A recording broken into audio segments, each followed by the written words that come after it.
নমস্কাৰ বন্ধুসকল, আজি আমি আলোচনা কৰিম যে এটা চিম্পল কথাৰ বিষয়ে আলোচনা কৰিম যে আমি কেনেকৈ এটা ইউটিউব চেনেলৰ লিংকটো পাব পাৰোঁ ভিডিঅ'সমূহৰ। গতিকে তাৰ বাবে আপোনালোকে ফাৰ্ষ্ট ইউটিউবটো খুলি ল'ব। ইউটিউবটো খোলাৰ লগে লগে আপুনি নিজৰ চেনেলটোত গুচি যাব, মাই চেনেল গৈ ল'ব।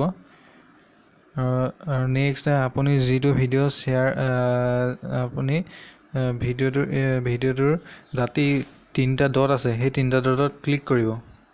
ক্লিক কৰাৰ লগে লগে আপুনি শ্বেয়াৰ অপশ্যনত ক্লিক কৰিব। যেতিয়া শ্বেয়াৰ অপশ্যনত ক্লিক কৰিব তেতিয়া ইয়াত ওলাব শ্বেয়াৰ এ লিংক, দেন আপুনি কপি লিংক কৰি ল'ব। আৰু কপাৰ লগে লগে আপুনি আপোনাৰ ইউটিউবৰ ভিডিঅ'টোৰ লিংকটো পাই যাব। গতিকে আজি এইটো এটা সাধাৰণ কথা বুলিয়ে ক'ব পাৰি। ত' যদি ভিডিঅ'টো ভাল লাগিলে লাইক কৰিব, শ্বেয়াৰ কৰিব এণ্ড কমেণ্ট কৰিব। ধন্যবাদ।